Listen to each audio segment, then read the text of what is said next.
Let's talk about borrowing money. It's something almost everyone does at some point, whether it's for buying a home, starting a business, or just making ends meet during tough times. Banks are there to help, but it's not just about handing out cash. There's a system, a process, and a lot of trust involved. You need cash, the bank has cash, and for a fee called interest, they let you use it. This fee is how banks earn money and keep their doors open. It's a win-win. If everything goes according to plan, it's like a library book you absolutely must return. No excuses. If you don't, there are consequences, just like overdue fines at the library, but on a much bigger scale. The whole financial world spins on this cycle. Lend, repay, repeat. This cycle keeps money moving, businesses running, and dreams alive. It's the heartbeat of the economy. When you pay back your loan, the bank is happy and can lend to others. This creates opportunities for more people, more businesses, and more growth. But what if you don't pay it back? That's when we meet the non-performing asset, or NPA. It's a problem that can't be ignored. An NPA is like a ghost on the bank's balance sheet. Money that was supposed to come back, but vanished. It haunts the bank's finances and makes future lending riskier. One bad loan isn't the end of the world, but too many can spook the entire economy. It can shake confidence, slow down growth, and even trigger financial crises if left unchecked. Banks stop lending, businesses can't grow, and everyone feels the chill. Jobs are lost, investments dry up, and the effects ripple through society. So understanding NPAs matters to all of us. Whether you're a student, a business owner, or just someone saving for the future, these issues affect your life. Let's dive in and see why these financial ghosts are so important and what we can do to keep our money safe and our economy strong. So what is an NPA? You might have heard this term thrown around in news reports or financial discussions, but what does it really mean for you, for banks, and for the economy as a whole? In simple terms, an NPA, non-performing asset, is a loan that stopped making money for the bank. It's like a car that's run out of fuel. It's still there, but it's not taking you anywhere. Think of it as a professional napper who refuses to sleep, no longer doing its job. The loan just sits there, not earning interest, not being repaid, and not helping anyone. A loan becomes an NPA after 90 days of missed payments. That's 3 months of silence from the borrower. No EMIs, no repayments, just a growing headache for the bank. Before that, it's just overdue. The bank might send reminders or make polite calls, but after 90 days it's officially non-performing, and the tone changes. For example, if you miss 3 months of mortgage payments, your loan is now an NPA. This can happen with any type of loan: home, car, business, or even a personal loan. The bank stops seeing you as a regular customer and starts seeing you as a potential risk, or even a problem that needs urgent attention.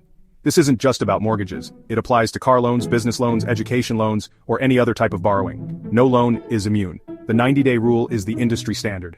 It's a clear line in the sand for banks to decide when a loan has become a real problem. After that, the bank's patience runs out, and recovery efforts begin. This could mean more calls, legal notices, or even visits from recovery agents. NPAs are a big deal because they signal trouble for both banks and borrowers. For banks, too many NPAs mean less money to lend and more financial stress. Too many NPAs and the whole system starts to wobble. It can even affect the economy, making it harder for everyone to get loans. That's why banks watch these loans like hawks, tracking every missed payment and every overdue account. Let's see how they classify these problem loans and why it matters for everyone involved. Not all NPAs are created equal. In the world of banking, every loan tells a story, and not all stories have happy endings. When borrowers can't pay back what they owe, banks have to make tough decisions. That's where the classification of NPAs, non-performing assets, comes in. It's a way for banks to keep track of which loans are healthy and which ones are in trouble. Banks sort them into categories, from bad to worse. This helps them understand the risks they face, and how much money they might lose if things don't improve. First, the substandard asset, a loan that's been non-performing for up to 12 months. At this stage, the borrower has missed payments, but there's still a chance things could turn around. The bank keeps a close eye, hoping for a recovery. There's still hope, but it's fading. The longer the loan stays unpaid, the more worried the bank becomes. Next, the doubtful asset, non-performing for over a year. At this point, the odds of getting the money back are slim. The bank starts to prepare for the worst, and recovery looks unlikely.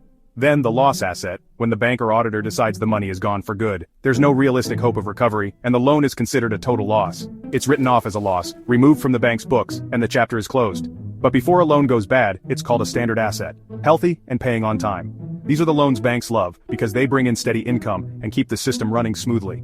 Standard assets are the backbone of banking. They're the foundation that supports everything else, allowing banks to lend, invest, and grow. The goal is to keep loans in this safe zone and out of the NPA danger zone. That's why banks work hard to assess risk and help borrowers stay on track. The worse the category, the more money banks must set aside to cover losses. This is called provisioning, and it protects the bank from unexpected shocks. Too many bad loans and banks can't lend to others. Lending slows down, businesses struggle, and the whole economy can feel the impact. That's why these categories matter. They show just how sick a bank's loan book is. A healthy loan book means a healthy bank, but too many NPAs can spell trouble for everyone. The healthier the loans, the stronger the bank.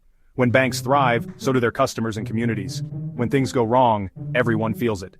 From families to small businesses, the effects of bad loans ripple through society. So, what happens when a loan goes rogue? Let's dive deeper into the journey of a troubled loan and see how banks try to bring it back from the brink. When a loan defaults, it's not just the borrower who suffers. For borrowers, an NPA means a damaged credit score and years of financial trouble. Getting new loans or credit cards becomes nearly impossible. For banks, NPAs mean lost income and more money locked away in reserves. Too many NPAs shrink profits and can even threaten a bank's survival. Lending tightens, making it harder for everyone to get loans. Small businesses can't grow, families can't buy homes, and the economy slows down. One bad loan can start a chain reaction. That's why banks work hard to prevent and manage NPAs. The fewer NPAs, the healthier the economy. So, how do banks try to recover their money? When a loan goes bad, banks don't just give up, they launch a recovery mission. If there's collateral like a house or car, the bank can repossess and sell it. Sometimes they try debt restructuring, renegotiating terms to help the borrower pay. If that fails, banks might sell the bad loan to a collection agency at a discount. For big corporate loans, banks might swap debt for equity, becoming part owners in the company. Each method helps banks recover at least some of their money. These strategies keep banks healthy and the financial system stable. Cleaning up NPAs is crucial for everyone's benefit. The goal: fewer ghosts, more growth. With smart lending and responsible borrowing, we can all keep the system strong. And that's the real secret to a healthy economy.